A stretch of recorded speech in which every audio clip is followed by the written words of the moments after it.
welcome to Barley Filtered. I have a very special guest that's coming on after I give you my brief, usual rundown of what's been going on in my wild and crazy life. The guest that I have on today is Micaela Riley. She's a functional nutritionist and the founder of Be Balanced, where she specializes in finding the root cause of all of our ailments and helping us to heal, particularly focusing on women's health, hormones, gut health, thyroid health, PCOS, autoimmunity. I mean, you guys, we got a lot of issues going around. I think that's one thing we can agree on from all sides of, political spectrum. If you've been watching my Instagram lately, it's about that like bi-yearly time when I just get really passionate about something. I mean, our food. Can I just take a second to be like, what the actual F is going on here? It's just like everything is poisoned. Why? What is the point? And even like the healthy fruits and vegetables that we eat, it's grown in soil that is devoid of nutrients because I don't even know, how does the soil get devoid of nutrients? Like, I don't understand how all this is working, but if you have not already listened to my podcast episodes that I did months ago with either of the Means. So Casey Means and Callie Means, they're like the smartest people I've ever met in my entire life. And they talked to me 2 separate occasions all about like our food and what is happening. It was such an informative podcast episode, both of them. And I'm really excited because there's a lot happening right now in Washington to get our food just healthier and to have standards that are on par with the rest of the world, because evidently only the American government wants to kill their own people. Anyway, okay, my life.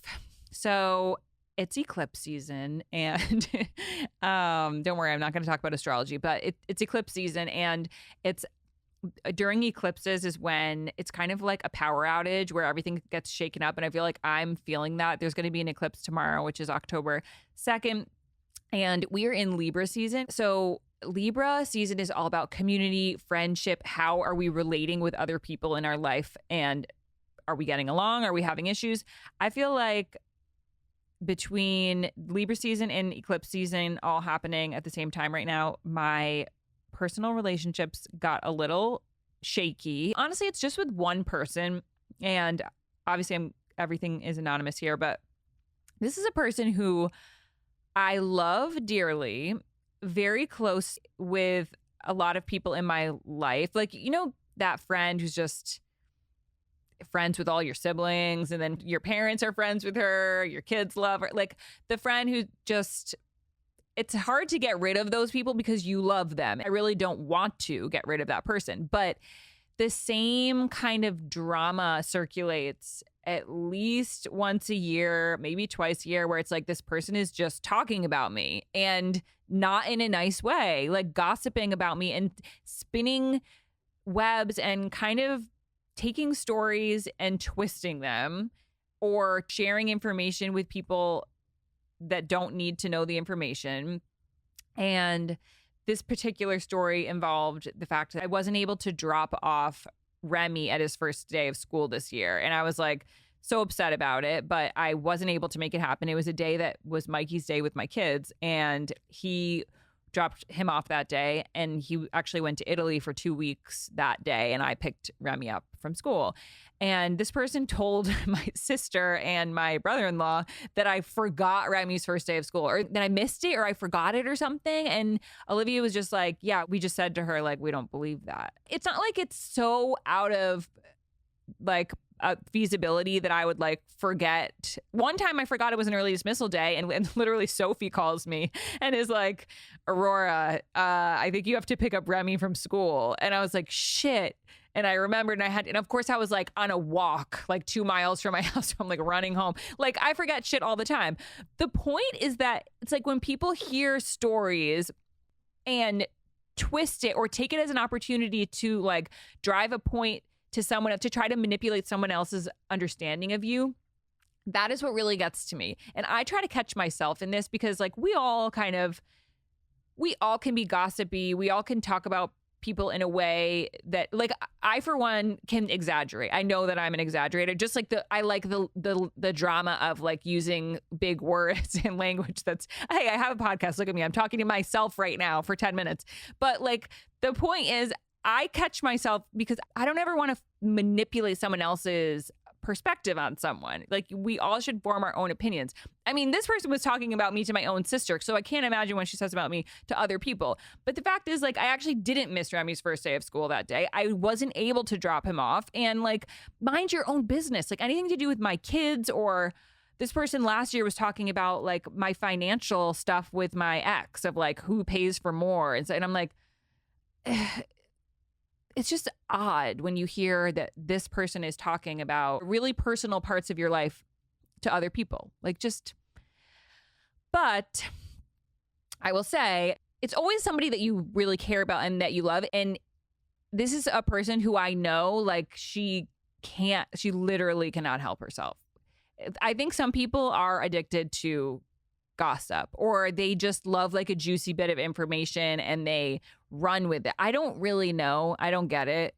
I don't ever want to know what that's like, because I feel like she causes herself more problems than the high that she gets from sharing information. And I think there's a lot of people like that. It's almost like a compulsion. This is the same person who accidentally, you know, when, like, you screenshot what you're saying about somebody and send it to the person that you're talking about?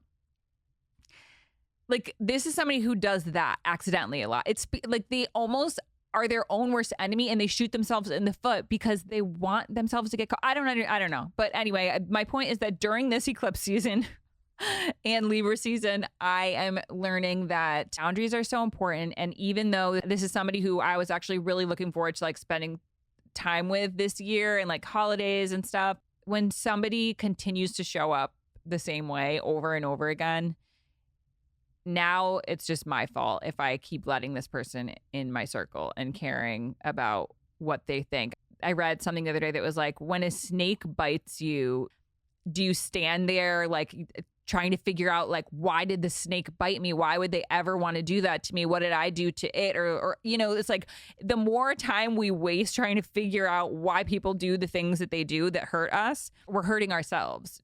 There's no need to figure out what the motivation is behind why people gossip about you, talk shit about you. It's just, you gotta walk away, heal yourself, brush it off, and then, like, sadly, don't be surprised when it happens again, because we can't control anybody but ourselves.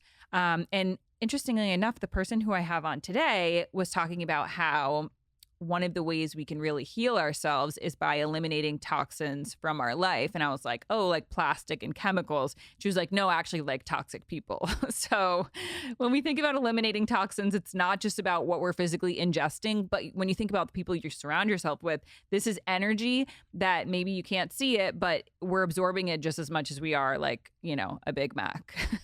So on that note, welcome, Micaela.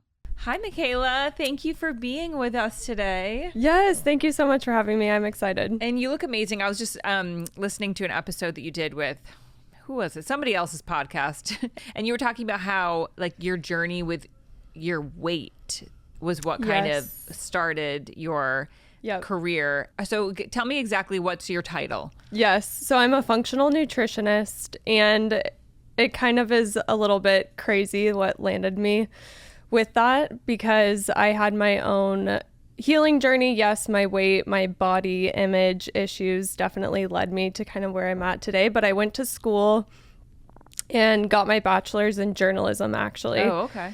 And then I struggled with my health, like, all through college, found functional medicine, and was like, this was what I was meant to do. So kind of did a complete career change. I guess it kind of worked out, journalism, you know, social media. Totally. So I kind of used it a little bit. Yeah. But I really got into the functional space after I went through my own healing journey. I was put on birth control at, like, a really, really young age. And, like, ever since that moment, my body just, like, completely did a 180, and I was like, what is happening? Isn't that crazy, though? Yeah. Also, that was, like, what you did. Like, after you got your period, it was just kind of like, it was almost like a rite of passage. Now you get to take the pill every day. Yeah. And it sounds like your symptoms were visible. Very. Whereas, like, think about the people whose symptoms are just not visible, or, like, mental symptoms, and they go undetected for so long. So what did your symptoms look like? So I started the pill, and actually I didn't start my period like when everyone else was. So that, like, led me to a doctor's appointment. I was like, what's going on? All the girls around me are, like, starting puberty. I'm, like, not. Mm-hmm. But now I look back and, like, I was actually like normal, because now girls are going through puberty at like such a young age because of all the toxins in our food and environment. So I was actually developing at like a normal age, I would say. But of course, my doctor was just like, oh, this will regulate your period. Go on the pill. Zero information about it, which like really irritates me because women don't know anything about their hormones. So you hadn't gotten your first period yet? Right. Oh. So I was put on the pill before my hormones even had a chance to like... How old were you? Like 12 or 13. What? Like so young. I didn't get my period till I was like, it was May when I was like, I think I was like 14 or 15. Yeah. Like that is normal. But now I think, and even like when I was going through that, I think doctors are just like, oh, this will regulate your cycle. That's criminal. I know. Wait, for a doctor to be like, this will regulate your periods. Here you go. Here's birth control. You're 12 or 13 years old. Why did he or she think that you needed to be getting a period at that age? I'm not really sure, and I wish I like obviously knew as much as I do now about hormones, and I could have challenged. I was 12. Yeah. I probably was not going to go in there like guns a-blazing, but I wish I could have been like, you know, can we run some lab testing? Like, you know, just anything. And they didn't run any labs or do anything, just gave me the pill. She was like, I'll see you in 6 months. Immediately, like within a month, I gained like 30 pounds. Like my body just blew up, and I was super active, like played soccer, ran track, like did all the things. So I was always like healthy. And then that moment kind of hit. I started getting so bloated and like just puffy, inflamed. My hair was like falling out, and I was like, what the hell is going on? So then I went, you know, back to the doctors, and then of course their only solution was like, you need to work out more and eat less. And I was already like doing that. So frustrating. And I was like 12 or 13. Yeah, it's like you're not doing enough. Yeah. It's like I feel like I'm doing everything. Doing so much. Yeah. So I was literally doing everything, and then of course I went there and they just kept telling me to do more of the same. So I kept doing that, and then I was just like kind of yo-yo through that cycle so many times, and I had been dismissed by so many doctors of like, oh, everything's normal, but I was like 30 or 40 pounds overweight, and I was so bloated, and I just felt awful. I was like, there's no way that this is normal. Like, somebody explain. So when you were originally put on the pill, was it to fix a symptom? It was ultimately to regulate my cycle, but they don't tell you that it's literally synthetic hormone that they're giving you. So your body doesn't even produce any. Yeah. And so, that's where I think, like, not saying birth control is not a good option, because there is a big argument that it does help a lot of people, which, okay, great, but there's literally zero like information or education behind it when they're just giving like 12-year-olds, and like you said, for like mental health reasons that we might not see, they're just like giving it as like a band-aid solution, right? And that's really all that they know. They're just like, oh, you have a problem, I have a pill for it. You know. I went on it because I had cystic acne.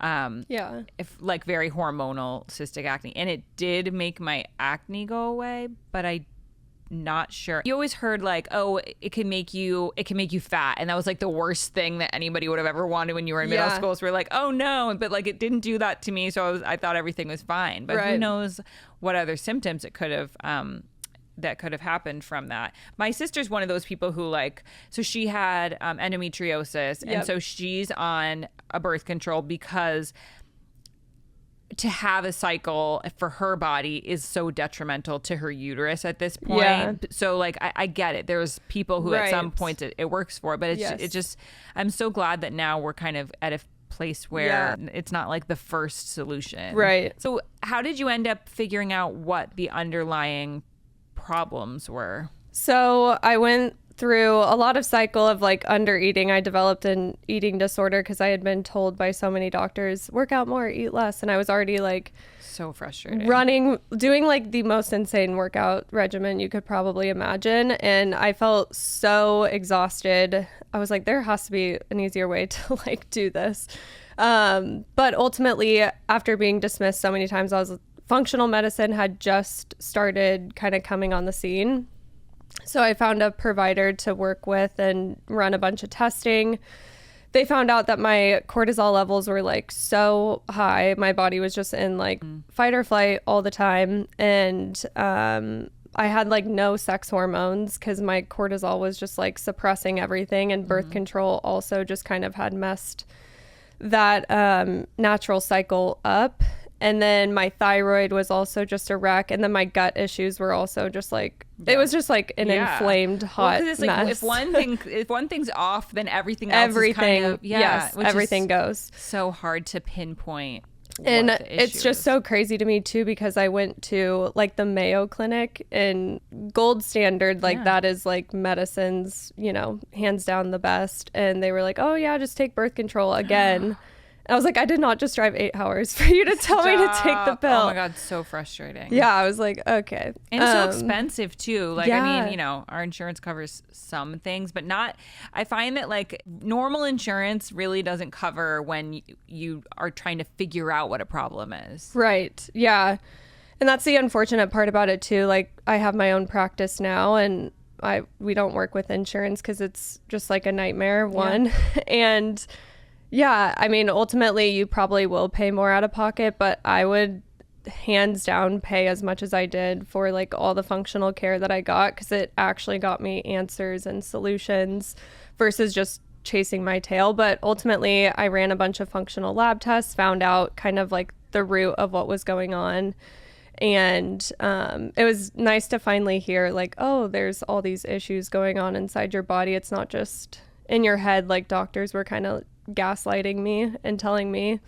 So yeah, that's ultimately how I found out. I kind of went through a bunch of natural protocols and was able to lose the weight that I gained, which was a lot. And it was kind of almost the opposite of everything that I was doing before, which was also very shocking. So what were some of the natural protocols that you took when you were trying to heal your gut and your body due to the wreckage of birth control? Yeah. Replenishing all the vitamins and minerals ultimately that birth control depletes, B vitamins, selenium, zinc, and that was through nutrition, supplementation. I went through a gut protocol, so using different herbals to kind of eradicate all the bad bacteria in my gut. So lots of like different supplements, but ultimately taking a break from working out, which was the hardest thing. I think I had developed like a relationship to exercise, and obviously it's a good thing. Everyone should be moving their bodies, but you can like do it to the extreme, and that's definitely what I was doing. So I took a break from working out to kind of let my body just like deflame and reset, let my cortisol levels come down. And then, just kind of really getting back into exercise, but in a smart way. So strength training, Pilates, walking, more like low impact instead of running for like 3 hours a day or some like crazy, insane workout routine. And then blood sugar, like tracking my blood sugars using CGMs and like. I have one on my arm right now. Yeah, I saw your episode with Dr. Casey. Yeah, those are really, really great tools, especially PCOS is something that I developed after the pill. Oh. So metabolic health is really important for that. And CGM monitors are really great for obviously managing that weight, etc. And it's crazy because you need a diabetic diagnosis to get one. And which is, I think that's like not right. Like it's a like tool. You have to be sick before we fix you. Literally, we don't want you to get too healthy. Yeah, it's a great tool that everyone should be using just to optimize their health. But yeah, it's a really great technique that you can use to kind of help manage blood sugars and weight and all the things. Yeah. So you think or I don't know if you know this for sure, but you think your PCOS came due to your birth control usage? Yeah, and I've done more. The research is kind of limited in that area because honestly, long-term studies done on birth control, there are definitely some out there, but of course, all the feedback is like, there's no long-term metabolic side effects or whatever, but ultimately it suppresses almost all of your hormones, progesterone, estrogen, androgens, and androgens are like the main driving hormone to PCOS. So when you suppress it for 10 years. When you come off of it, you're going to get a rebound typically in those hormones. Mm-hmm. And that's definitely what happened to me, because I had literally zero problems, I would say, before going on it. And then I come off of it, I start like gaining weight, having all the classic PCOS symptoms, like the hair growth, the cystic acne, hair loss, like just all these crazy symptoms that I had never had before. Yeah. So I definitely think the rebound in those hormones, and then pair that with all the metabolic damage I did through like over exercising and just cortisol inducing activities, just like landed me in that inflamed PCOS type state. But now all my labs are like normal and everything's managed, which is great. But yeah, I'm convinced that that is why. But is there like a scientific paper for that? Probably not. Yeah. And I work with so many women that, you know, they deal with all these random symptoms. And I think a lot of trolls on the internet will always be like, where's the science? Yeah. Like, where's the...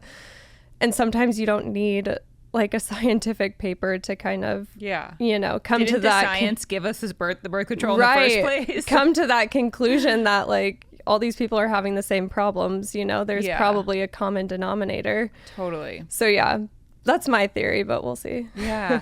So I'm hearing that your relationship with exercise was one of the drivers behind you getting more sick. And I know, like, it's interesting because there's a lot of doctors that I have on here, and one of the things that everybody says is like, make sure you're exercising, make sure you're moving your body. Would you recommend not exercising for certain people? It's totally situation dependent. And I would say like, for the mass population, yes, like move your body, lift weights. That's very healthy. And I'm definitely not a person that promotes not working out. Right.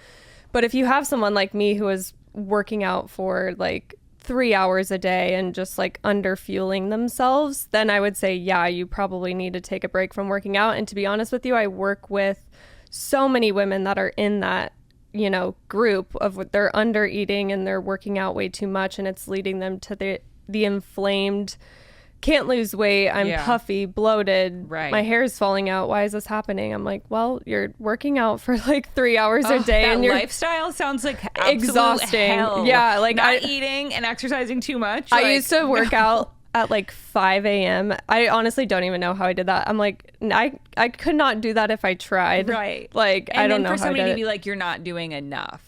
Yeah. It's like, and that was the craziest part about it all, was I was doing so much, and I went to the Mayo Clinic, and he's like, well, I just think you're eating too much, and it doesn't matter if it's blueberries or bread, like a calorie is a calorie. And I'm just like, oh my gosh. I wasn't eating probably as like nutrient dense as I am now, but still like I was just, my cortisol was so high from just working out so much. And they're like, oh no, you need to do more.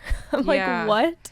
So you have your own practice now. What do you think is the most common like ailment somebody is suffering from that is kind of an easy solution? Like do you see a lot of people who come in who have the same problem and it's just like they're not eating right?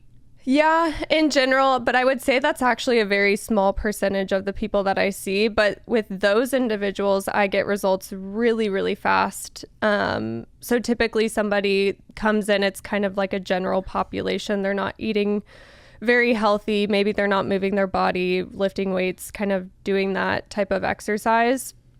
So getting them on like a good nutrition plan, getting them moving, like they see results really fast. They drop weight, they're less inflamed, they have more energy. But I like 80% of the people that I work with are kind of like my case, where it's very like multifaceted and just like a lot of stuff going on. So it takes years to like reverse all the damage, and it's going to take more than just like, let's eat more greens or, you know, making small adjustments to their nutrition. It's like a whole overhaul of like, we need to hone in on your blood sugars. We need to obviously change your nutrition, but yeah, it's definitely multifaceted. And I would say that is a vast majority of the clients I see. And I also have noticed recently that the common denominator with those women is like birth control, SSRIs, very high stress lifestyle, toxin exposure like to the max. So those are like the common themes that I see that these women that all struggle with, like bloating, low energy, hair loss, just like random symptoms. And then I also work with perimenopause, menopause. I'd say that's probably like 20% of the clientele that I see, but most of them are just like inflamed and have like 20,000 things going on. Well, I mean, like perimenopause and menopause, we're all gonna, I mean, if you're a woman, we're all gonna go through it. So it sounds like the way even like you're describing it sounds like it's like an illness. Yeah, I know. It's not, but it is crazy what your body does when you start declining in hormones. Like you become more insulin resistant. You can't sleep because your hormones are all over the place. You have no energy. It's harder to build muscle mass. Wait, so is that what we all have to look forward to? Or yes. Like, for real? No, I don't believe that. There's got to be some kind of like diet and lifestyle that would make that easier, or just, I don't know. I just feel like God wouldn't do that to us. Whoever designed it, I really don't know. They really had it out for women. Yeah, I know. It was for sure a man. Yeah. But that like literally happens. So if you start, like living a less inflamed lifestyle now, that hormonal transition will be so much easier. And I noticed that with the women that I work with, that they already have like a wellness routine in place. They know how to avoid toxins and manage their blood sugars and just like live a little bit healthier, not drink as much alcohol. Those women typically do better through that hormonal transition. I also am a big proponent for hormone replacement therapy. And I've seen it work really well with a lot of the clients that I work with. But yeah, it's pretty crazy like what happens during that hormonal transition. But being prepared and, starting to get those habits in place now before you get there is going to make it so much easier. Right. Okay. So for women out there who are like, I have these symptoms, maybe it's bloating, maybe it's fatigue, maybe it's like something that I feel like as women, we're intuitive. We know when it's hormone related, especially when we can like kind of track it throughout the month. What's a few tips that you have for women combating symptoms due to their hormones? So definitely trying to avoid as many toxins in the environment as possible. How the hell do we do that? Yes, it's actually so funny because like I feel like I live a pretty balanced lifestyle because I've been on both ends of the spectrum where you do like remove all the toxins and it's literally impossible to do that and like have a social life. Like it's impossible. Right. So I always try to have a balanced mindset with it. And like in my home, trying to keep plastic out, drink filtered water, avoid processed foods, try not to eat out like, every single week. Yeah. Just kind of having a balanced mindset with it, I think is the best thing that you can do. And with groceries being very expensive, like just trying to do the best you can with what you have. So that would be my first tip. And then definitely moving your body, strength training, building muscle is probably one of the best things that you can do for your hormones and metabolic health. What else could you do? Supplementing with just like basic things, omega fatty acids, magnesium, just like things that are depleted in our food,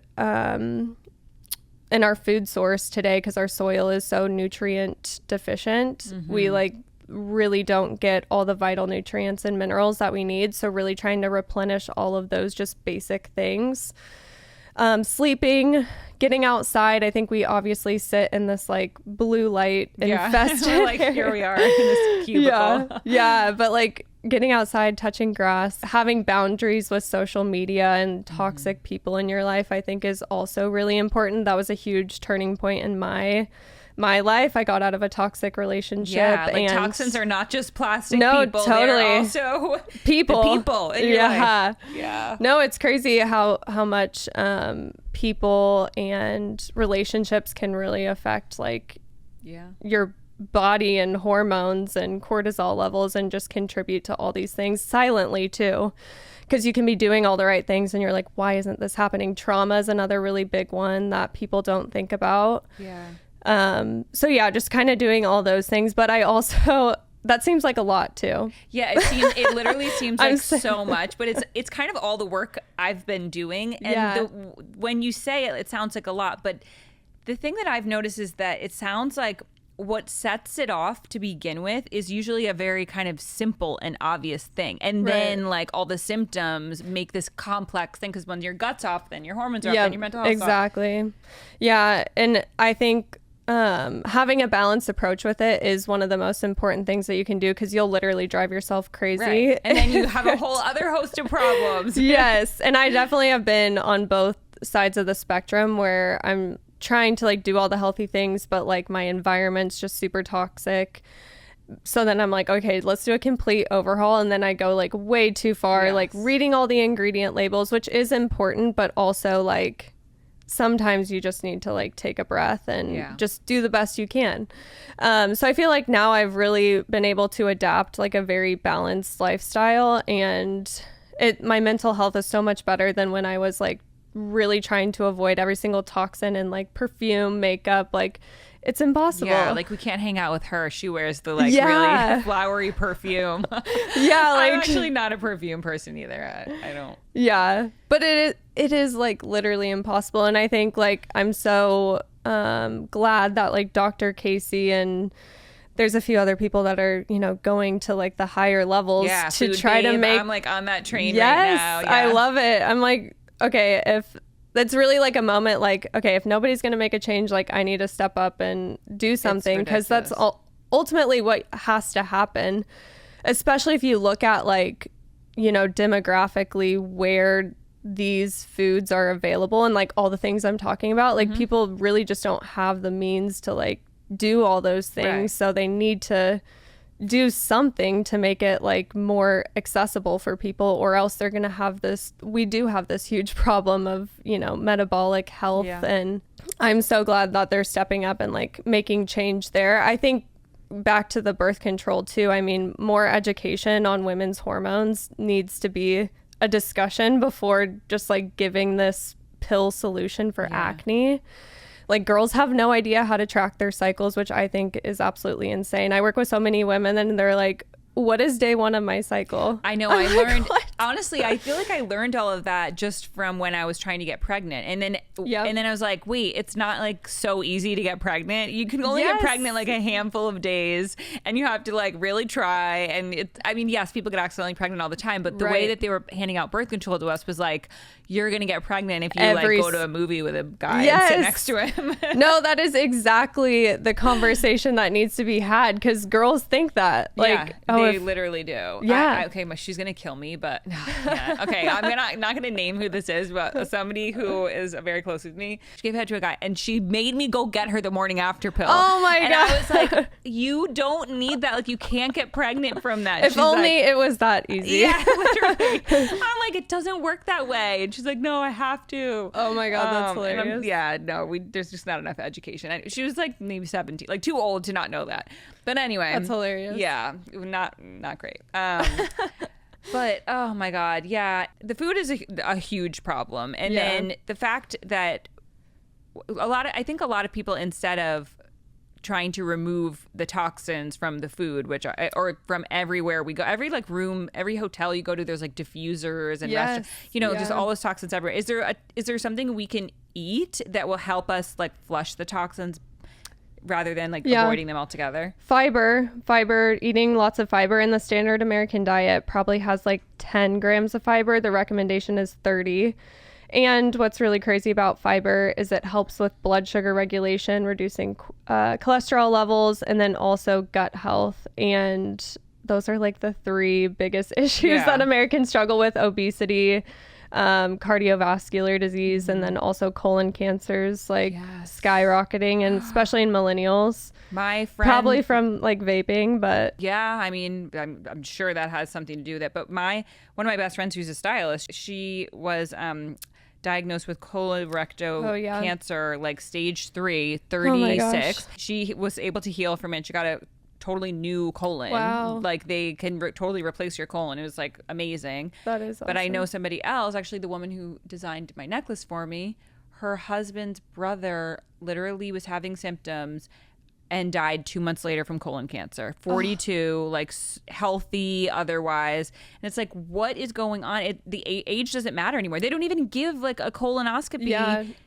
I know. To people like that aren't, you have to be like 40, 45 or 50, I think is like the standard. Yeah. Yeah. And he went to the doctor too, and they didn't give him a colonoscopy because of his age. Yeah. And like one of the most common symptoms is like bloating. Yeah. Like who doesn't deal with that? Seriously. So it's just, yeah. And so yeah, fiber would be the one thing that I would increase for detoxification and just gut health. I think so many people negate how important gut health is, and fiber is like one of the easiest ways if you can focus on it to help support that. Probiotic supplements too, but just thinking like dietary wise. I'm such a nerd. I just watched this documentary on Netflix, like, and it's like all about the gut. It's called like guts. It's gut something. I don't know. Just search it on Netflix. But it was actually really helpful to just understand how the bacteria works in the gut, because I mean it's very intricate and complicated obviously, but you can just by like the combination of different foods you eat can make such a big difference. Fiber, like prebiotic rich foods, fermented foods, right? Fermented, those typically contain prebiotics, so they feed the good bacteria in your gut. But again, like thinking about accessibility, like a lot of those foods are expensive and you need to have them organic. So I think bigger change around that, especially, and just having it be more accessible is so important. But the gut is really incredible and can really impact your hormones, your thyroid, your immune system. I actually developed an autoimmune disease from all the like stress inducing things, all the medications I was on. I was on antibiotics for like 2 to 3 years. I was going to say antibiotics. My sister Sophie also like has all this has always had like weird health stuff. And we're like, what's wrong with you? She was on antibiotics like her whole life when she was, because she would always get strep throat, and she was just always taking that pink medicine. Yes. What were you on it for? Acne. I had very minor acne, and I wish like I would have shaken my like 12-year-old 13-year-old self and been like, okay, just like use some topicals, put some makeup on it, like it's gonna be fine, this is normal. But I was put on that for like 2 to 3 years. It completely messed up my gut. It took me years to reverse how chronically bloated I would get. I'm sure you were depressed too. Oh my gosh, I like didn't even recognize who I was in the mirror. I didn't want to like do anything socially. Right. But the antibiotics, and then my immune system. So I developed an autoimmune condition with my thyroid. So that also then contributed to the weight gain, the hair loss, just like a whole combination of things. It was like ultimately the perfect storm. So and I think that was a dermatologist. I'm like, what gives you the right to do that? I know. It's like, I want to blame somebody, but who do we blame? Is it the doctors? Is it the pharmaceutical companies? Is it just like, I mean, the doctors thought they were doing the right thing. That's like a big thing that I've always thought about, is like you can't really point your finger at doctors because that's all they know. Right. They're like, oh, this person comes in with hormone issues, birth control. If someone comes in with, I don't know, gut issues, Miralax, you know what I mean? Like they don't say like, oh, let's look at your diet, fix these things. They don't ever ask you in depth about like your lifestyle. Really. Like emotional, spiritual, like there's no holistic approach with like modern medicine. That's the other thing that we're functional, I think, and especially like what I do when a new client comes in is we look at hormones, gut health, metabolic health. When you go to a doctor, they're just like, especially a specialist, like they're just there, they're going to look at your thyroid only, but your thyroid is influenced by your gut and your hormones and just like all these other things. So really, is it a thyroid problem or, everything else internally? And they obviously don't have the time or, care to be like, let's actually sit down and like understand what's going on. I know. Which is unfortunate because that is like the standard of health, I would say. I know, but hopefully that's changing. I know that like with Dr. Callie Means, like one of the things I keep seeing this video of her being like, first of all, she graduated top of her class at Stanford Medical School, and she's like, I didn't have one nutrition class. I loved that. I'm like, ooh, They're not going to be happy you said that. But it's so true. Like, what is going on here? I go on kicks of really trying to eat healthy. It's not my nature to be super clean, like to eat super clean, but it's so expensive to do it. Oh like, my gosh, I know. It's so crazy. expensive. I went to Air One yesterday because I'm on like a little vacation too. But yeah, I was like, oh my God, like $100 for the food is great. Like the quality is awesome. But I'm like, the average person is not going to be able to pay for this. And obviously that's just like a one-off thing for me, but it's crazy. Yeah. So yeah, and that's where I think ultimately change needs to happen is like the cost of good quality food needs to go down. And maybe it's like turning to local farmers and things like that. But yeah, hopefully change is coming. And I think definitely it is. Yeah. I want to ask two questions. First, let's talk about Ozempic. Yes. What do you think about Ozempic? I think for the right person, PCOS, I think it's a very great tool. But for people with PCOS? Yes. Oh. Because PCOS is a metabolic condition ultimately. So blood sugar health and insulin resistance is ultimately, it's diabetes of the ovaries. That's like the coined kind of term nickname for it, I would say. So I think if you have the right person and candidate, it can be very helpful, but you have to I think obviously a lot of people can get it at like med spas. Yeah. They're not telling you to like eat more protein, lift weights, giving you, all the other lifestyle changes because it's not a band-aid solution for like, oh, go eat whatever you want. You might see some results, but ultimately if you come off of it, you're going to gain a lot of weight. I do use GLP-1s in my practice with certain women because it is super helpful. You get women that are like chronically overweight, chronically inflamed. They have a condition like PCOS and sometimes you do all the natural things and you get them to lose 20, 30 pounds, but they need to lose, 50 or 70. And it's not all about weight loss. Bringing your blood sugars down and losing like visceral fat is going to help just your overall health. So I think it's a great tool, but I don't think like obviously everyone's a good candidate for it. And it needs to be used in a proper setting. Right. They also have a lot of other peptides out there that I work with a medical partner because obviously I'm not like a nurse practitioner or anything, but they use other peptides, tesamorelin, BPC 157, just like different tools that can be really helpful for some people because supplements get really expensive, especially if you're on a really long gut protocol and just trying to address a lot of different things. So instead of spending $300 on supplements, you can cut that in half typically by replacing with a peptide of some sort. So I think definitely in the right setting, it can be helpful, but there's a lot of like misinformation because it does help increase insulin sensitivity. That's like what it's doing. It's not just an appetite suppressant. So it allows your cells to shuttle glucose in so your blood sugars aren't as high. Okay.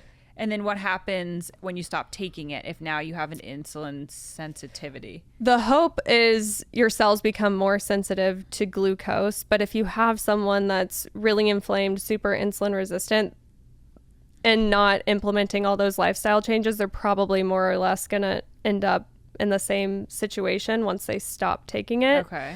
Which is unfortunate, but I mean, that's kind of where you bring in all the tools of lifestyle change, CGM tracking, so that somebody can like look at their glucose numbers and what it's doing and try to manipulate it with whatever.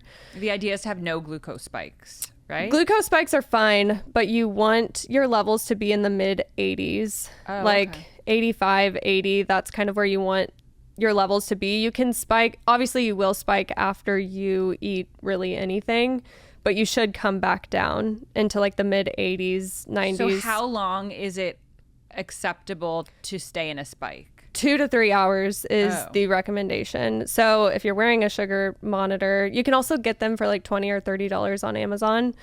That's what I recommend for some of my clients. But 2 to 3 hours postprandial is what it's called. Checking your glucose. It should be in the mid 80s or like low 90s, depending on what you ate. if you're staying in the high hundreds like all day long, that's like major red flag. Yeah. Definitely start focusing on blood sugar balancing, reducing those levels. But yeah, blood sugar tracking is definitely like the key to weight loss, trying to get more energy levels throughout the day. And yeah, it's a really great tool. I really use it a lot in my practice. Okay, cool. And then my second question would be, what do you think about coffee? I love coffee. Good, me too. Yeah. End of discussion. Yeah. What do you think about coffee for health and for people who might be questioning whether their hormones are out of whack? Yeah, I think they're like a year ago, social media kind of went rampant with the coffee thing, like, oh, it's going to ruin your hormones and be detrimental to your health. No, I think if you use it in the right way, obviously if you're drinking like 5 cups a day, that's probably a problem. And eat something before you have it. It's super acidic and can cause blood sugar roller coaster. So just having it in a smart way, 1 cup a day, 1 latte a day is not going to kill you. And then obviously not making sure you're not drinking like Starbucks pumpkin spice sugar. Literally, I 50 am not grams. kidding. I am not a Starbucks pumpkin spice latte kind of girl, but yesterday I was like, I might want to be one today. Yeah. I'm going to try it. I had a latte. I was like, put in the smallest amount of pumpkin, whatever. Yeah. And it was a large latte, and I said, put in like not even half of a pump. My blood sugar, that was the only time it spiked all day. I was like, they were like, did something happen at 2:30 p.m. on You're my like, app? damn it, Starbucks. I'm like, what the hell? So Yeah. that's real. So yeah, definitely that would be the one thing, like avoid Starbucks. Pumpkin Sorry. spice, Yeah. But if you look at the ingredients facts, it's like 100 grams of added sugar. It's like the recommendation for your entire week. Right. And I wasn't even thinking about the sugar when I ordered that. I was like, oh, there's probably so many chemicals in it. Well, and that too. Yeah. So it's like a double whammy. Right. But imagine that's like the average American is going to Starbucks, drinking one of those, and then like not eating any like protein. And God forbid like they put any actual real pumpkin in it. There's probably not like any trace of pumpkin it's like in that. Orange food coloring. It's like a Yankee candle that's been like melted down, that's like pumpkin scented, that now we're drinking in our latte. Yeah, so what the hell's wrong with coffee's this country? fine, but yeah, no pumpkin spice, whatever the fuck they put in there. Oh my God. Okay. Well, thank you so much. I think my listeners are definitely going to take a lot from that. And where can we find you? And can my listeners find you even if they're not local? Yeah, so my practice is virtual, and I work with clients all around the world. Be Balanced by Micaela is my Instagram, so check me out there. Okay. All my website and info's on there. But I do lab testing, and I've actually tried to make it, if you just want to do like one lab test and see where your hormone levels are at, cortisol levels, you can do just like a one-off test. A lot of practices and I offer one-on-one packages that are more comprehensive. But if you just want to do one test and like see where your cortisol levels are at, I offer that. So yeah. Yeah. Okay, I have something to say about that, though, the cortisol levels. Because I've taken that test so many times, and they're always like, okay, take it when you're fasting, take it like first thing, whatever. But like, I have coffee every morning. So shouldn't I do it how like I normally do my life? Yeah, that's what I always recommend. So if somebody comes in, and when I actually do my tests, I always drink coffee like in the morning. So I'll still do like my normal routine, because you want to see like what your body obviously is doing on a day-to-day. So yeah, I do recommend doing that. Yeah, I think I just messed up a whole test that I did with that. It's okay. Anyway. Every single client I work with, we have some education that we do before like taking the test. Okay, great. Well, that's amazing. Thank you so much for all your insight and help. Yes. And I'm so glad that you're healthy now. Yes, me too. Thank you so much. Let's all get healthy. Yes, everyone.